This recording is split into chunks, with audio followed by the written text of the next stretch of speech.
ውድ የዝግጅታችን ተከታታዮች እንደምን ሰንብታችኋል? ይህ በየሳምንቱ ወደ እናንተ እየተዘጋጀ የሚቀርብ የጄንዲቢ ሚኒስትሪ አገልግሎት ነው። በዚህ ባሳለፍነው ሳምንት ጌታችን ኢየሱስ ክርስቶስ የተወለደበትን በዓል በድምቀት ሲከበርም ነበር። እኛም የዚህን የጄንዲቢ ሚኒስትሪ የሚዲያ አገልግሎት መስጠት ከጀመርንበት ላለፉት 10 ዓመታት ጀምሮ ይህንኑ በዓል አስመልክተን የተለያዩ ዝግጅቶችን ወደ እናንተ እያቀረብንላችሁ እንደነበር ይታወቃል። አዎ፣ ይህንኑ በዓል በማስመልከት ልዩ መሰናዶ ይዘንላችሁ መቅረባችንን ዛሬም ቀጥለናል። ለዚህ ልዩ መሰናዶአችን አንድ ልዩ ርዕስ ሰጥተነዋል። ርዕሱም ስለ መምጣቱ ብዙ ተነግሮለት ግን የተረሳው ንጉሥ የሚል ርዕስ ሰጥተነዋል። ኢየሱስ ክርስቶስ ስለ መምጣቱ ብዙ ተነግሮለታል። በነገራችን ላይ ከዚህ በኋላ ስለ ኢየሱስ መምጣት ብዙ እያነሳን የምንነጋገረው ከ2000 ዓመት በፊት ስለ ኃጢአታችን በመስቀል ላይ ሞቶ እኛን ሊታደገን እንደ እኛ ሰው ሆኖ የመጣበትን የመጀመሪያው መምጣቱን ብቻ ሳይሆን በቅርቡ ዳግመኛ የሚመለስበትንም የዳግም ምጽአቱንም ጉዳይ እያነሳን የምንነጋገር ስለሆነ ያው ብዙ የተነገረለት ንጉሥ ሆኖ ሳለ ግን እንደዛ ያ ሁሉ ትንቢት እንደተነገረለት ያህል የመጀመሪያው መምጣቱንም ሆነ አሁንም ዳግመኛ መመለሱን ሁሉ ሰው የዘነጋበትን ጉዳይ በዛሬው መሰናዷችን እያነሳን እንማርበታለን። ለመሆኑ ስንቶቻችሁ ታውቁ ይሆን ኢየሱስ በመጀመሪያ መምጣቱ ዙሪያ እንዴት እንደሚወለድ፣ ከማን እንደሚወለድ፣ ከየትኛው ዘር እንደሚመጣ፣ ወደ ኢየሩሳሌም ከተማ ሲገባ በምን ላይ ተጭኖ እንደሚገባ፣ የት ከተማ እንደሚወለድ፣ ሲወለድ ስለሚሆኑ ነገሮችና ምልክቶች፣ ከዛም ምን እያለ እንደሚሰብክ፣ በእንዴት ያለ ሁኔታ እንደሚመጣ፣ የስብከቱን ዋና መልእክት፣ የፊቱ ገጽታ ምን አይነት እንደሚመስል፣ ደግሞ እርሱ ሲመጣ ሰዎች በምን አይነት መንገድ እንደሚቀበሉት፣ ምን እንደሚያደርጉበት፣ እንዴት ባለ ስቃይ እንደሚሞት፣ ከዛም በምን አይነት ክብር ከሞት እንደሚነሳ፣ ብቻ ምን እንበላችሁ ስለ ሁሉ ጉዳይ በዝርዝር አስቀድሞ በብዙ ነቢያት ስለ ኢየሱስ ተነግሯል። ይህ ሁሉ መረጃ ደግሞ በቃል ብቻ ሳይሆን በጽሑፍ ተቀምጦ ከትውልድ ትውልድ ተሸጋግሯል። አዎ፣ ይህንን የክርስቶስን የመጀመሪያውን ዙር ወደዚህ ምድር የመምጣቱን ጉዳይ በዝርዝር በብሉይ ኪዳን የተነገሩለትን ትንቢቶች ብዛት በዋናነት የተተነበዩትን ብቻ እንኳን ብናስባቸው ከሌሎች የተነገሩ ትንቢቶች አንጻር ከ15 እስከ 25% የሚሆነውን የተነገሩት ትንቢቶቹን የሚይዘው ስለ ኢየሱስ የተነገሩ ትንቢቶች ናቸው። ታዲያ እንደዚህ ያለ ሁሉ ትንቢት ተነግሮለት በቤተልሔም ከተማ እዛው ከተማቸው እንደሚወለድ በንባብ ብቻ የሚያውቁ የቤተ መቅደሱ አገልጋዮች ግን የት እንደሚወለድ ከነቦታው እያወቁ እነርሱ ግን በቤተ መቅደስ የሚወለደውን ንጉሥ እንደመጠበቅ በሄሮድስ ቤተ መንግሥት ተሰባስበው የንጉሡ ሄሮድስ አማካሪና መካሪ ሆነዋል። የተነገረለትን ትንቢት በቃላቸው ጥቅሱን ከነቦታው ስለሚያውቁት ያወሩታል እንጂ ትንቢቱን ስለሚናገሩለት ንጉሥ ግን የተዘጋጀ ልብ አልነበራቸውም። ዛሬ የዛን ዘመን ትውልድ ብቻ ወቃሾች ልንሆን ይህንን ፕሮግራም አልሰራንም። እንደውም በዚህ ዘመን ያለን ሰዎች ከነሱ በባሰ ሁኔታ ስለ ዳግም ምጽአቱና ስለ ዓለም ፍጻሜ በብሉይ ኪዳን ጨምሮ በአዲስ ኪዳንም ሳይቀር ስለ ኢየሱስ ዳግም ምጽአቱ ከ70 እስከ 100% የሚያህሉ ዋና ትንቢቶች በቃሉ ላይ ተጽፎልን ሳለ እኛም የዚህ ዘመን ሰዎች ከመጀመሪያዎቹ ሰዎች በበለጠ ዳግም የሚመጣውን ንጉሥ ዘንግተነዋል። እንደውም ሌላ ጉዳይ ጨምረን እንንገራችሁ። ስለ ክርስቶስ የመጀመሪያ መምጣት ከድንግል እንደሚወለድ ስላመጣጡ፣ ስለ ሞቱና ትንሣኤውን ጨምሮ ስለ ሌሎች ዝርዝር ጉዳዮች የተነገሩት ትንቢቶቹ በሙሉ አንዷም ትንቢት ሳትቀር 100% ተፈጽመዋል። ስለ ኢየሱስ የመጀመሪያው መምጣት አንድም ያልተፈጸመ ትንቢት ፈጽሞ የለም። ታዲያ ከ15 እስከ 25% የሚደርሱ እነዛ ሁሉ የብሉይ ኪዳን ትንቢቶች ሁሉ መፈጸማቸው በብዙ መንገድ እያረጋገጥን እኛ ደግሞ በዚህ ዘመን ያለን በብሉይ ኪዳንና በአዲስ ኪዳን ከተጻፉ ትንቢቶች መካከል ስለ ዓለም ፍጻሜና ስለ ኢየሱስ ዳግም ምጽአት ከ70 እስከ 100% የሚደርሱ ስለ ዳግም ምጽአቱ የሚናገሩ ትንቢቶች በጽሑፍ እጃችን ላይ ያለ እንዴት ትንቢቱ እንደማይፈጸምና ኢየሱስ ዳግም እንደማይመጣ አድርገን እንቆጥራለን? አያችሁ ምን ያህል እንደደነዘዝን። አዎ ይህ ታላቅ ድንዛዜ ነው። እንግዲህ ዛሬ ስለ ልደቱ ብቻ ሳይሆን ስለ ዳግም ምጽአቱ በስፋት የምንነጋገርበትም ልዩ መሰናዶ ይሆንልናል ማለት ነው። በይበልጥ በመጨረሻ የምናነሳቸው ሐሳቦች ጠቃሚ ሐሳቦች በመሆናቸው የሁላችሁም ልብና ጆሮ ተከፍቶ እንዲያደምጠን ከወዲሁ ግብዣችን ነው። እስቲ እግዚአብሔር ሰሚ ጆሮና አስተዋይ ልብን እንዲሰጠንና ዛሬም በሚኖረን ጊዜ እግዚአብሔር በመንፈሱ እንዲናገረን አስቀድመን ከኔ ጋር እንጸልይ። እግዚአብሔር አምላካችን ሆይ እናመሰግንሃለን ስለዚህ ሰዓትና ጊዜ። ዓለም ሳይፈጠር እኛን ስለወደድከን በክርስቶስ ኢየሱስ በኩል እንድንድን ስለከፈትክልን የደህንነት በር እጅግ አድርገን እናመሰግንሃለን። ዛሬም ልደቱን ብቻ ሳይሆን መምጣቱን ስለረሳን የብዙዎቻችን ልብ የሚነቃበት ቀን እንዲሆን ሁሌ ተወለደ እያለን እናከብራለን። ይመጣል እያለን ግን መጠበቅ ያቆምን ሰዎች ሁሉ እንደሚመጣ ተዘጋጅተን ለመጠበቅ ምን ማድረግ እንዳለብን ዕውቀትና ግንዛቤያችን እንዲታደስ በዚህ ሰዓት ለሚሰሙ ሁሉ የሕይወት መታደስ እንዲሆንላቸው አእምሯቸው የታደሰ እንዲሆን የሚመጣውን ንጉሥ እንዲያውቁ እንዲያስቡና የረሱ ሁሉ በዚህ እንዲበረታቱ መንፈሳችንን እንድታነቃቃ እንለምንሃለን። ጊዜያችን ሁሉ አንተ ባርክልን።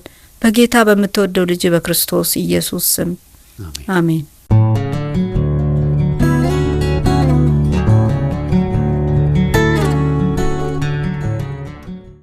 ብዙዎቻችን ይህን በተለምዶ ገና ወይም ክሪስመስ እያልን የምናከብረውን በዓል ምን ያህል እያስተዋልነው እያከበርን እንደሆነ ቆም ብሎ መጠየቅ አስፈላጊ ነው።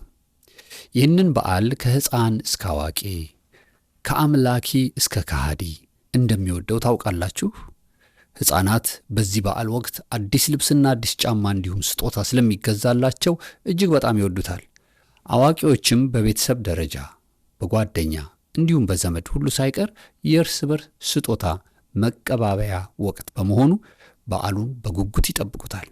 ፖለቲከኞች ይህንን በዓል ተመርኩዘው እስረኞችን በመፍታት የታክስ ወይም የግብር ክፍያን በመቀነስ ለሰራተኛ ማህበረሰቡ ደሞዝን በመጨመርና በመሳሰሉት የፖለቲካ ስራቸውን ለመፈጸሚያ ይጠቀሙበታል። ይህ ብቻ አይደለም። የንግዱ ዘርፍ በጉጉት የሚጠባበቀው ልዩ በዓሉም ነው። ለበዓሉ ትርጉም ሆነ ዓላማ ፈጽሞ ግድ የላቸውም። ብቻ በዚህ ወቅት ከፍተኛ የንግድ እንቅስቃሴ ስለሚኖር ይህን የገና ወይም የክሪስማስ በዓል አድምቀው ሁሉ የሚዲያ ተቋማት ይናገሩታል።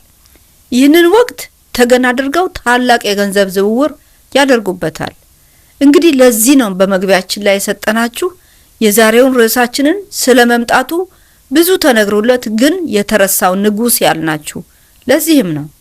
ታዲያ የኢየሱስ የመጀመሪያውን ወደዚህ ምድር የመምጣቱን ዓላማና ምክንያት እንዲሁ በምን አይነት ሁኔታ የመጣበትን መንገድ ተዘናግተን ፈጽሞ የጌታን ልደት በማይመጥን ሁኔታ የልደት በዓሉን እያከበርን እንደሆነ ሲገባን ይሆን? ስለ ጌታ የልደት በዓል ከዚህ በፊት በዚሁ የሚዲያ አገልግሎታችን ከብዙ ማስረጃዎች ጋር አስተላልፈንላችሁ የነበረውን ነገር በጥቂቱ እናስታውሳችሁ። ለመሆኑ ማንኛችን ነን የተወለድንበት ቀን ላይ እንጂ ያለ ልደታችን ቀን የልደት በዓላችንን የምናከብር? ሰዎች ተሰብስበው ሻማ እያበሩ ኬክ ይዘው ሃፒ በርዝዴ ቱ ዩ እያሉ ቢዘምሩልን እንኳን እኛ ትላልቆቹ ቀርቶ ለልጆቻችን እንኳ ያንን ብናደርግባቸው እየተኮላተፉ እረ የኔ ልደት አይደለም ብለው አይነግሩንም? ትክክል ነው። የትኛውም ሕፃን ምናልባት እስከ 3 ዓመት ዕድሜ ድረስ እናንተ ያስታወሳችሁ ልደቱን ታከብሩለት ይሆናል። በአብዛኛው ከ4 ዓመት በላይ ያለ ሕፃን ከምንም በላይ በዋናነት የሚያስታውሰው የልደት በዓሉን ቀን ነው።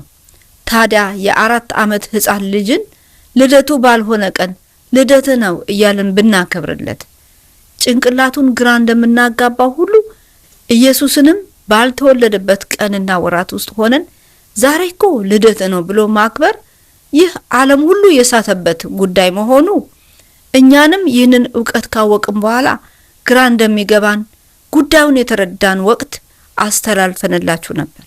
ምናልባት አንዳንዶቻችሁ ለዚህ ሚዲያ ይህን ጉዳይ ገና ዛሬ የሰማችሁ ብትኖሩም ባጭሩ ጉዳዩን ለማስታወስ ያህል አሁን ያለንበትን ወር የኢየሱስ የልደት በዓል ልናከብርበት የምንችልበት እንዳልሆነ አንዱና ዋናው ማስረጃ በኢየሱስ የመወለድ ታሪክ ውስጥ በሌሊት መንጋቸውን ሲጠብቁ የሚያድሩ እረኞች የጌታ መልአክ ተገልጠው እንዳበሰሯቸው ቃሉ ላይ ተጽፎልናል።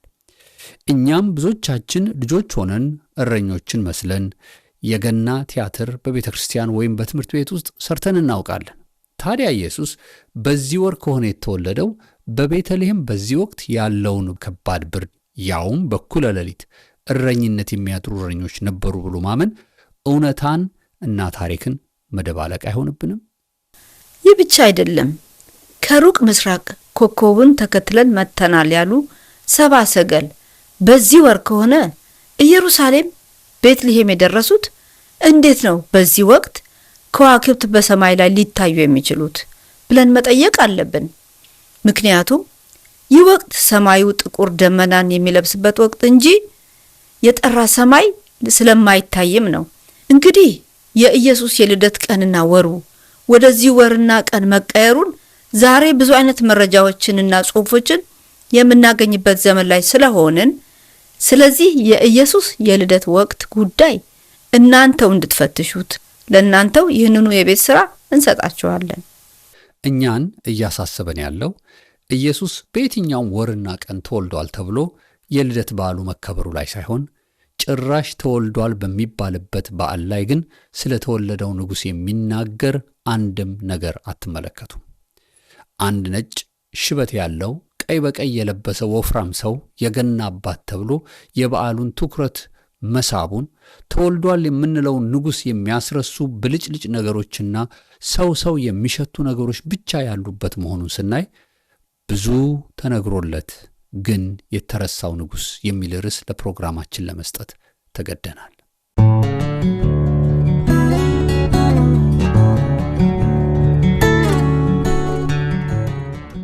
አስቀድመን እንደነገርናችሁ ስለ ኢየሱስ መወለድና የመጀመሪያው መምጣቱ ከተነገሩለት ትንቢቶች ውስጥ በትንቢተ ኢሳይያስ ምዕራፍ 9 ቁጥር 6 ላይ የተነገረውን ትንቢታዊ ቃል አስቀድመን በዝማሬ እናቀርብላችኋለን። ቃሉም እንደዚህ ይላል። ኢሳይያስ ምዕራፍ 9 ቁጥር 6 ስሙም ድንቅ መካር፣ ኃያል አምላክ፣ የዘላለም አባት፣ የሰላም አለቃ ተብሎ ይጠራል ይላል። አሁን ወደ ዝማሬው አገልግሎት እንጋብዛችኋለን።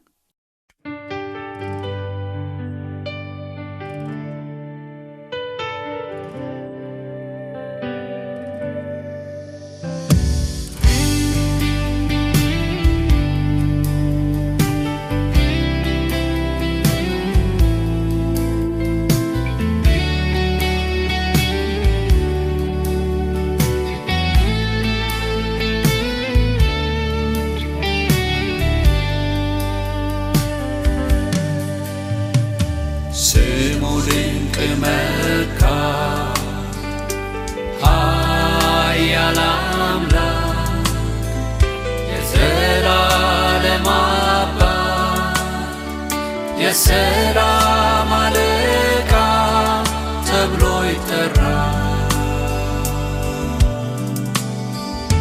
ስሙ ድንቅ መካር፣ ኃያል አምላክ፣ የዘላለም አባት፣ የሰላም አለቃ ተብሎ ይጠራል።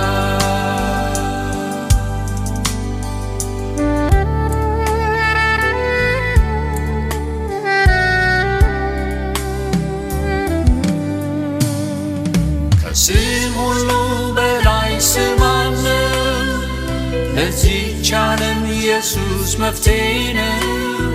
ስሙን ጠርቶ እያመነበት ይፈታዋል ከታሰረበት። አጋንንት ይንቀጠቀጣሉ ይፈወሳሉ። ማንም ጠርቶት የማይድን የለም በዚህ ስሙ ድንቅ መካር ኃያል አምላክ የዘላለም አባት የሰላም አለቃ ተብሎ ይጠራል። ስሙ ድንቅ መካር ኃያል አምላክ የዘላለም አባት የሰላም አለቃ ተብሎ ይጠራል።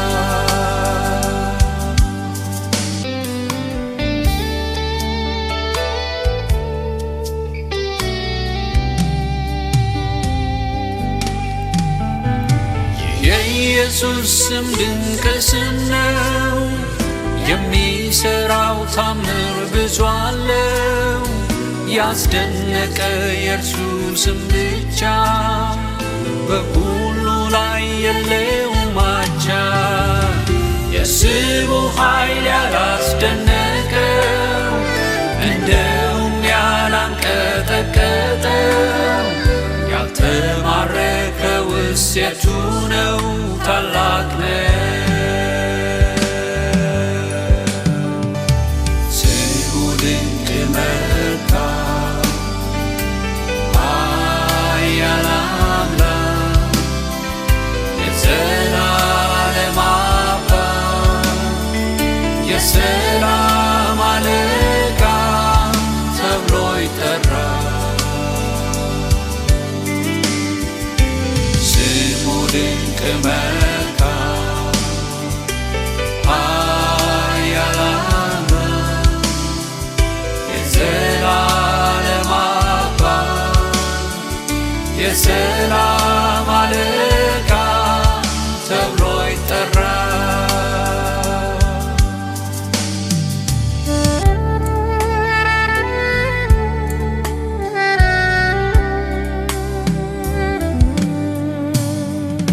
የፍጥረታት መሪ ነው አምላክ ኃያል ነኝ ባዩን ሚያንበረክክ ገዢ ሆኖ ብቻውን ይኖራል። ሁሉም በስልጣኑ ይመራል። እንደሱ ያለ የት ይገኛል? እርሱ ብቻውን ይታወቃል። ሁሉም በጽድቅ ኃይሉ ይገዛል ይከብራል። ስሙ ድንቅ መካር ኃያል አምላክ የዘላለም አባት የሰላም አለቃ ተብሎ ይጠራል። ስሙ ድንቅ መካር ኃያል አምላክ የዘላለም አባት የሰላም አለቃ ተብሎ ይጠራል።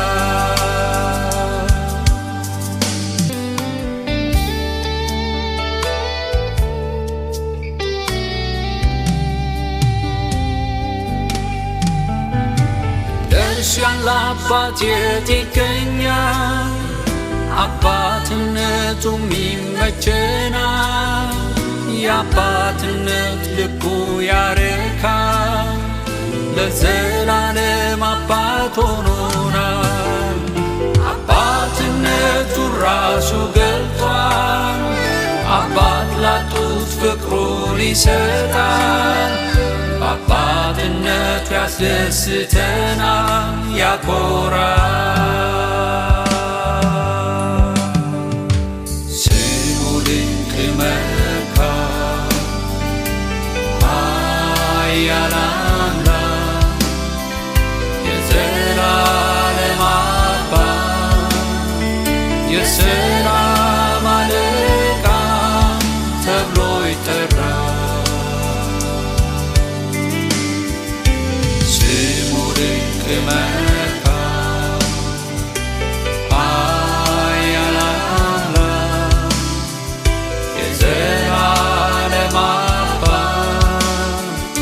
የሰላም አለቃ ተብሎ ይጠራል።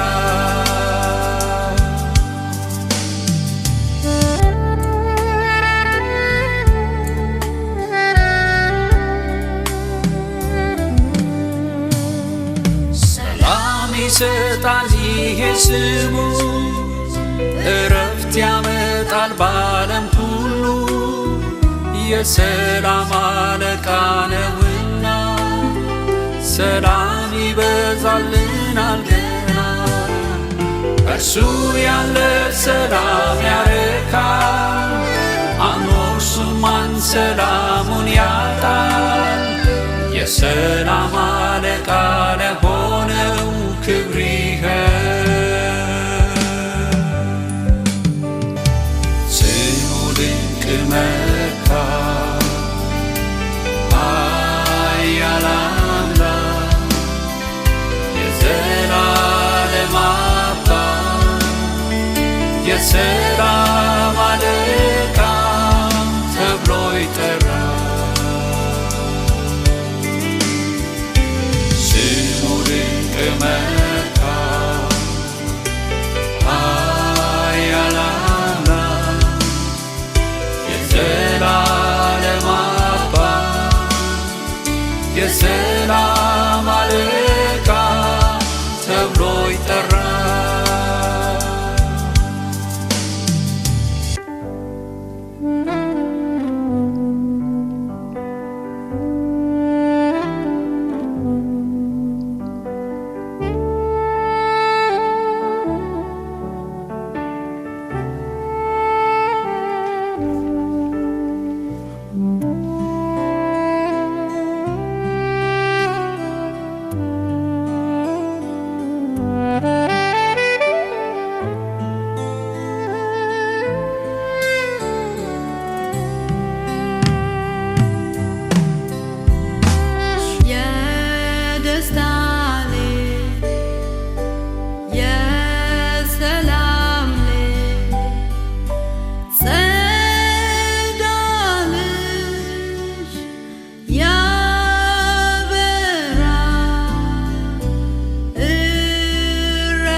ቅዱስ ጊዜ ታላቅ ጊዜ ነቢያት ያወጁ በዓለም ጨለማ ወጣ ብርሃን። ክብር ለአምላክ በሰዎች መካከል በምድር ሁሉ ሰላም በምድር ሁሉ ሰላም። የደስታ የሰላም የመዳን ጊዜ ልጋ ታላቅ መልካም የምስራች ቃል ክርስቶስ ለእኛ ተወልዶ ኢየሱስ